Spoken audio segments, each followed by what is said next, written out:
요즘에 이제 뉴스 나오는 것 중에 하나가 한국은행에서 금리를 추가로 인하할 수 있다라는 얘기들이 좀 나옵니다. 그런데 이 얘기가 갑자기 나온 게 아니고 꽤 오래전부터 나왔던 얘기예요. 뭐냐면 2020년 3월 16일에 한국은행에서 금리를 전격적으로 인하를 하죠. 그 이유는 다들 아실 거예요. 사태가 터지면서 지금 미국에서 금리를 전격적으로 인하하면서 우리나라 중앙은행인 한국은행도 기준금리를 0.5% 소위 B컷이라고 합니다. 원래는 0.25%를 조정하는 게 일반적인데 한 번에 두 칸을 낮춰버린 거죠. 그래서 B컷을 인하합니다. 그래서 이제 우리나라의 기준금리는 연 0.75%예요. 우리나라가 생긴 이래로 최저 수준의 금리까지 도달했습니다.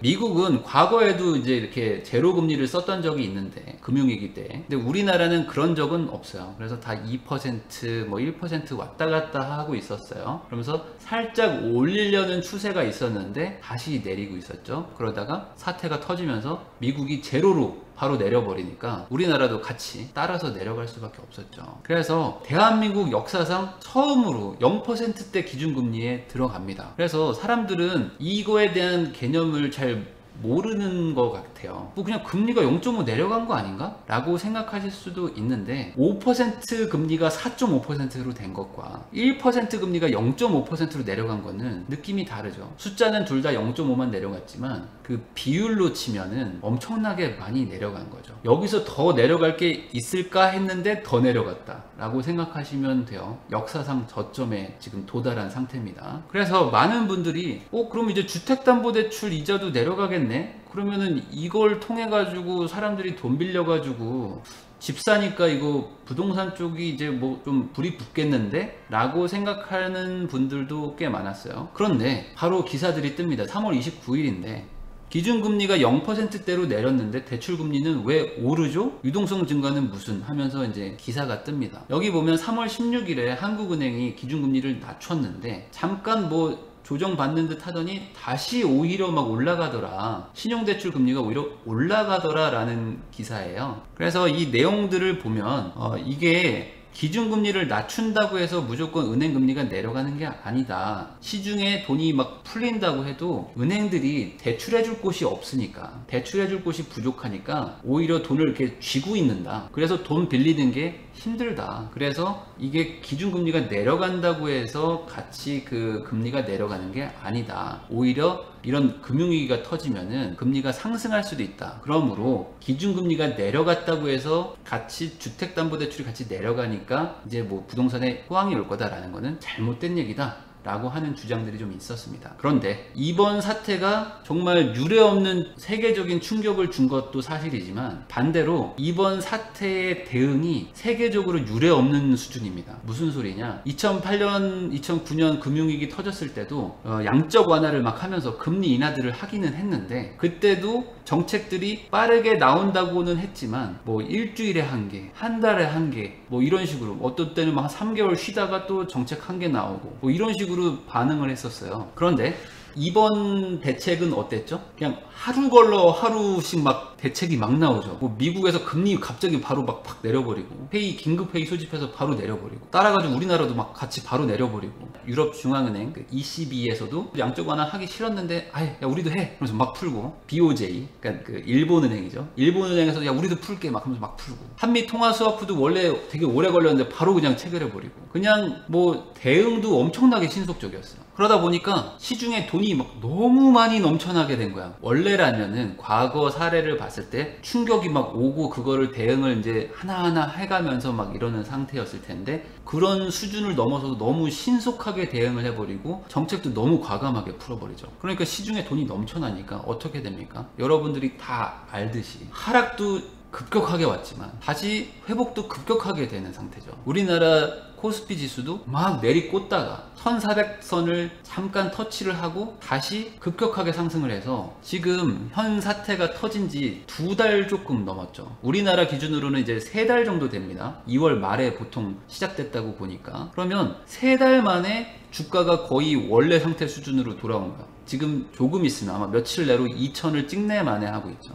그러니까 이 사태의 심각성도 충격적이었지만 그거에 반대로 대응도 충격적으로 한 거예요. 그래서 너무 순식간에 떨어졌지만 다시 순식간에 회복하는 그런 게 전 세계적으로 이 유동성 증가장을 주식에서 확인할 수가 있습니다. 전 세계적으로 대부분 다 이래요. 거의 그래프들이 다 비슷합니다. 내리꽂고 다시 다 회복하고. 그리고 이렇게 유동성이 생각보다 마르지 않고 회사들이 생각보다 부도나 파산을 하지 않고 가게한테 직접적으로 돈을 꽂아주는 재정 정책들을 막 전 세계적으로 펼치죠. 우리나라도 긴급 재난지원금 같은 것들을 막 뿌리기 시작하고 미국도 뭐 한 사람당 100만 원 이상씩 막 뿌리기 시작하죠. 그러면서 대응을 신속하게 하다 보니까 생각보다 그렇게 충격이 크게 안 왔어요. 뭐 앞으로 추가 충격이 더 온다, 2차가 온다라고 예측하는 분들도 많지만 어쨌든 1차 충격은 생각보다 엄청 심각하게 나왔습니다. 원래 이 정도 위험이었으면 더 심각했어야 됐을 텐데. 그러다 보니까 우리나라 외환 유출도 별로 없고 우리나라 내부에서도 자금 경색도 많이 없죠. 그래서 기업들한테도 지원들이 막 들어가고 무너질 거라고 생각했던 것들이 생각보다 버티고 있죠. 풀리기 시작하고 사람들한테 빌려주기 시작합니다. 왜냐면 생각만큼 충격적이지 않았으니까. 그러면서 기존의 금리 인하한 효과가 이제 반영이 되죠. 그래서 5월 17일 기사인데 이 코픽스라는 것, 이거에 연동돼서 주택대출 변동금리가 따라가는데 이 코픽스 자체가 기준금리의 영향을 이제 받기 시작하는 거예요. 그래서 이게 같이 떨어집니다. 그래서 지금 주택담보대출 금리도 같이 내려가고 있어요. 신용대출 금리도 내려가고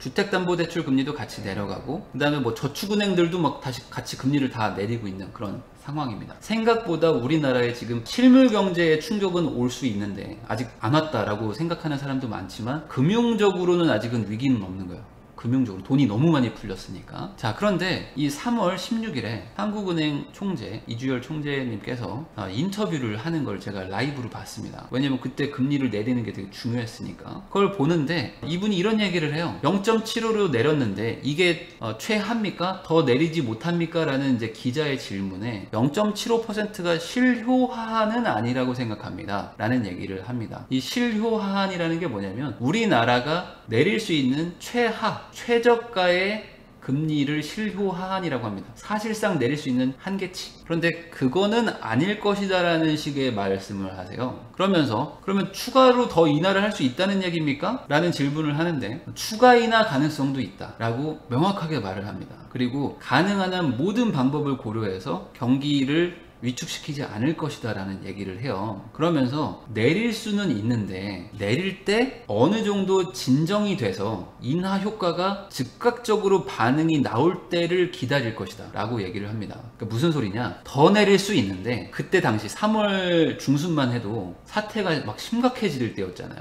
그래서 지금 내려가지고는 이게 뭐 지나갔니? 하면서 이렇게 쓱 지나갈 것 같은 거예요, 이분이 봤을 때. 그래서 지금 내려가지고는 이게 어떤 경기 부양의 효과가 있겠냐, 이게 좀 진정이 되고 사람들이 자 이제 그럼 다시 좀 생업으로 돌아갑시다, 뭔가 좀 돈을 끌어다가 뭘 다시 해봅시다 라고 할 때 그때를 노리고 내리겠다 라는 식으로 말씀을 했습니다. 자, 5월 28일에 금통위 회의가 예정돼 있어요. 그리고 금융통화위원회, 여기 이제 위원들이 몇 명이 바뀌었는데 어찌됐든 이제 일주일 뒤에 금통위 회의가 예정이 돼 있습니다. 그래서 고작 2달 만이지만 우리나라가 대응을 잘했죠. 그래서 사실상 한 4월 말만 해도 야 이제 진짜 끝나가나? 이제 거의 끝나가는구나 라고 생각하면서 사람들이 막 외부로 막 놀러도 나가고 외부에서 막 좀 뭐 데이트도 하고 막 밥도 먹고 그런 분위기가 있었어요. 그래서 5월 달에는 확실히 내리겠구나 라고 사람들이 많이 생각을 했었죠. 왜냐면 3월에 한 얘기가 있거든요. 사태가 진정되면 내릴 것이다. 그래서 경기 부양을 시켜야 된다. 1분기, 2분기에 GDP 마이너스가 엄청 날 것 같고 적자 전환할 것 같다는 거는 하는 총재도 알고 있었거든요. 그러니까 이거를 끌어올리려면 어떻게 됩니까? 돈을 풀어야 되죠. 그런데 다들 아시겠지만 5월 7일에 갑자기 분위기가 확 바뀌죠. 그래봐야 열흘 전입니다. 열흘 전에 갑자기 확진자가 이제 이태원을 갔는데 거기서 이제 막 퍼지기 시작합니다. 그래서 야 이거 뭐야? 이거 뭐 진정되는 거 아니야? 이제 우리 애 이제 학교 보내는 거 아니야? 나도 이제 뭐 좀 쉴 수 있나 하는데 갑자기 이태원에서 막 확진자가 막 늘어나고 갑자기 하루에 막 100명씩 막 생기게 됩니다. 그러면서 이거 안 되겠는데 28일이면 이제 한 2주밖에 안 남았는데 야 이거 금리 못 내리겠는데? 라고 하면서 2차 확산이 우려되던 상황이었죠. 그래서 이게 막 더 커지는 거 아니야? 라고 하고 있는데 다행스럽게도 지금 확진자가 막 늘다가 약간 잡았어요. 그 우려했듯이 막 전국적으로 퍼져가지고 다 숨어가지고 막 한 명이 수십 명씩 감염시키고 뭐 이럴 거라고 생각을 했었는데, 제2의 뭐 그런 사태가 퍼질 거라고 생각을 했는데, 지금 상황은 아직 뭐 안심할 수 있는 상태는 아니지만 줄어들고 있는 상태입니다. 그래서 생각보다 또 신속하게 또 잡긴 잡았다 라고는 보여요. 근데 또 다른 또 이런 클럽 같은 이태원 사태가 터지지 않으리라는 보장은 없죠. 자, 그래서 현재 이 방송을 하는데 일주일 뒤면 금융통화위원회가 열립니다. 그러면 이때 회의를 통해서 금리를 인하할지 뭐 유지를 할지 동결할지 결정이 되겠죠. 그런데 제 생각에는 추가 금리 인하를 하지 않을까 라는 생각을 합니다. 왜 그러냐면 지금 교육부에서 학교를 개학하는 것, 그러니까 등교하는 거를 지금 강행하고 있죠. 그리고 반대하는 부모들도 많지만 그 개학 등교에 찬성하는 부모들도 많아요. 왜냐면 지금 버틸 만큼 버텼다라는 분들도 많거든요. 무슨 소리냐, 우리 애가 계속 집에만 있으니까 얘를 케어를 해야 되는데 가뜩이나 우리나라는 이 맞벌이 하기가 힘들죠. 그래서 뭐 할머니가 와서 도와주고 뭐 장모님이 와서 도와주고 뭐 안 되면은 뭐 가사 도우미도 쓰고 뭐 어떻게 해서라도 막 겨우겨우 하면서 일을 하고 있었는데 애가 학교를 안 가버리고 유치원을 안 가버리고 이러니까 이게 버티고 있지만 이거 도저히 이거 안 된다라는 사람들이 많단 말이죠. 그리고 애들도 공부를 해야 뭐 다음 학년으로 갈 거 아닙니까? 하다못해 고3들 지금 어떡합니까? 지금 올해 재수생들이 사상 최대로 많을 거라는데, 저 같아도 작년에 대학교 들어갔던 애들은 다 반수할 것 같아. 올해 고3들 뭐 이거 이런 분위기에서 공부 되겠습니까? 그러니까 올해 한번 열심히 한번 공부하려고 하겠죠? 그러면 이런 상황에서 그럼 고3들 보고 야 등교하지 마, 야 집에서 인강으로 해 라고 할 수도 없단 말이죠. 물론 이게 추가 감염이 돼서 2차 확산이 되면 어떡하냐라는 것도 당연히 따져야 될 얘기인데, 항상 동전은 양면이 있으니까. 그래서 등교를 이제 강행하려고 하듯이 똑같이 이 금리 인하도 마냥 미룰 수는 없어요. 왜냐면 지금 1분기는 조금 선방했지만 2분기 수출 뭐 이런 거 다 박살났다고 하죠. 그리고 3분기도 뭐 쉽지 않은 상황인데, 그럼 이런 상황에서 지금 꺼져가는 불을 그냥 지켜보고 있을 것이냐, 아니면 어떻게든 뭐라도 해야 되는 거 아니냐 라고 생각을 하면, 저는 개인적으로는 추가 금리 인하를 하려고 하지 않을까, 지금이라도 해야 되지 않을까 라는 생각을 합니다. 그러면 이제 기준금리가 0.5%인 세상이 시작되는 거예요. 0.75도 한 번도 가보지 않은 대한민국 역사상 최하인데 여기서 한 번 더 내려간다. 그러면 아까 처음에 말씀드렸듯이 5%에서 0.25를 내리는 거는 큰 게 아니죠. 그런데 0.75에서 0.25가 내려가는 거는 3분의 1이 내려가는 겁니다. 3분의 1. 제가 2011년에 아파트를 살 때 담보대출을 받았어요. 그때 6.5%에 받았거든요. 아파트를 하나 사는데 대출을 받으려고 하는데 6.5%를 해줍니다. 그러면서 제가 그때 직장이 좋았으니까, 대기업이었으니까 싸게 해준다고 하면서 6.5%인가 6%인가 그 정도 받았어요. 그런데 실제로 싸게 해준 거예요. 그전엔 더 비쌌어. 그전엔 7% 8% 이랬어요. 과거에는 대출을 그렇게 쉽게 못 받았습니다. 그래서 상대적으로 집값이 쌌죠. 대출이 안 나오니까. 대출을 받으려면 내 월급을 얼마를 갖다 부어야 되는 거야? 라고 하면서 그때도 집 사기 힘들었어요. 지금 가격으로 보니까 집이 싸 보이는 거지, 그때 당시도 집은 비쌌습니다. 왜냐면 이자가 너무 셌거든요.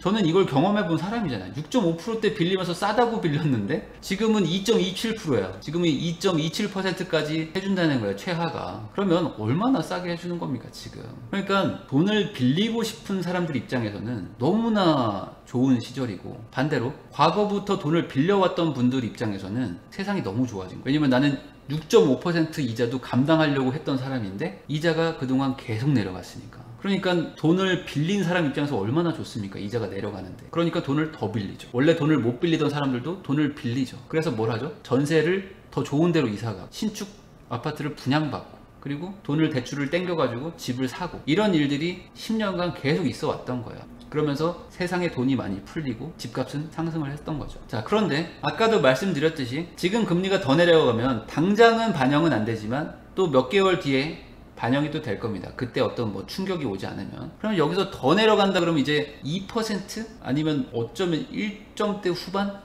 까지도 주택담보대출이 나오는 세상이 올 수도 있습니다. 그럼 당연히 전세대출은 더 싸겠죠? 전세자금 대출 이자는 주담대보다 더 싸니까. 그러면 전세자금 대출은 진짜 1% 초반? 뭐 이런 게 나올 수도 있는 거예요 이제. 그러면 전세를 살려는 사람들도 과거에 빌릴 수 있는 것보다 더 많이 빌려가지고 더 좋은 집, 내가 지금 사는 집보다 더 좋은 집으로 가야겠다 라는 수요가 생길 수가 있겠죠. 자, 그래서 이게 부동산 가격 상승의 요인이 된다는 겁니다. 이 금리 인하라는 게 결국에 돈이 풀리는 거고, 이 돈이 풀린다는 거는 내가 과거에는 엄두를 못 내는 대출을 받을 수 있다는 거잖아요. 그러니까 과거에는 이 집을 전세로 얻지 못할 사람, 과거에는 이 집을 사지 못할 사람들이 대출의 힘을 빌어가지고 살 수 있다는 거잖아요. 그러니까 사람은 집을 더 좋은 곳으로 가고 싶고 더 좋은 집으로 이동하고 싶은 그런 욕구가 본능처럼 있는 거니까, 주거의 욕구는 있으니까. 그래서 이게 상승 요인이 된다는 겁니다. 그런데 이런 얘기를 하는 분들이 있어요. 뭐냐, 이 금리 인하가 돼도 실질적으로 집값에 직접적인 영향을 줄 수는 없다. 왜냐, 대출이 안 되니까. 지금 서울은 대출 규제를 완전히 해버렸죠. 다주택자나 뭐 1주택자, 무주택자 할 거 없이 15억 초과하는 아파트는 아예 대출 안 해주고, 14억대도 뭐 대출을 20%밖에 안 해주고, 9억 이하나 40% 해주죠. 그러니까 집을 사고 싶고 능력도 되고 금리까지 내려갔는데 대출 자체를 안 해줘요. 그러니까 이 금리가 내려가서 세상에 돈은 풀릴 거지만 이 돈이 그러면은 아파트 시장으로 가냐 이거죠. 가냐. 그렇게 타겟팅으로 가는 게 아니란 말이에요. 금리는 그냥 이 세상에 물을 갖다 붓는 거예요. 물을 갖다 부으면 그 물은 어딘가로 튀어가겠죠. 자, 그러면 핵심은 뭐냐면 돈은 풀리는데 이 돈이 결국 어딘가로 갈 거죠. 그러면 대출을 해주는 곳으로 갈 거 아닙니까? 지금은 뭐 사태가 심각하니까 다들 좀 이렇게 몸을 사리고 있지만 돈은 계속 뒤에서 막 돈을 갖다 붓고 있으니까 어딘가로 가긴 갈 거죠. 그러면 결국 대출이 물길이 생기는 곳으로 갈 텐데, 그러면 서울은 대출이 안 되니까 어렵죠. 전세는 좀 되죠. 근데 전세도 고가 전세들은 또 안 됩니다. 그러니까 저가 전세들은 대출을 또 받을 것이고요. 그러면 지금 부동산에 제한적인 영향을 주겠지만 어딘가로 가긴 갈 거다. 그 길은 대출이 되는 곳으로 가겠죠. 대출이 되는 곳. 자, 결국에 돈은 가지만 대출 되는 데로 간다. 그러면 어디로 가냐? 비싼 데는 대출을 다 막아놨으니까. 안 비싼 곳은 대출을 막지 않았잖아요. 그래서 대출 규제가 없는 쪽으로 갈 겁니다. 왜냐면 이자가 너무 싸니까. 그러니까 결국에 우리나라 사람들이 부동산 말고 어디에다가 돈을 갖다 부을까? 그러면 지금 이 상황에서 창업을 해가지고 뭐 회사를 차릴까? 공장을 지을까? 뭐 이런 것들도 따져봐야 되겠죠. 이 돈이 오긴 오는데 그게 어디로 갈 거냐. 이제 일주일 뒤에 금리 인하를 더 한다 그러면 조금 더 가속화가 될 수도 있다는 겁니다. 그래서 결국에 투자라는 건 돌고 돕니다. 그래서 돈은 어디론가 가겠죠. 제가 10년 전에 지방의 아파트를 사기 시작할 때, 그때는 지방의 아파트를 사면은 망한다고 할 때였는데 그 뒤로 많이 올랐고, 그리고 2015년 16년도까지만 해도 서울에 집을 사면 망한다고 했는데 그 뒤로 많이 올랐습니다. 그러면 항상 돈은 돌고 도는 거니까 돈이 이동을 하겠죠. 그러니까 이 상황이 이렇게 돌아갈 거다라고 생각을 하고 움직이면 되지 않을까라고 생각을 합니다. 우선 금통위에서 금리를 내리는지부터 보죠. 그럼 이걸로 영상 마치겠습니다.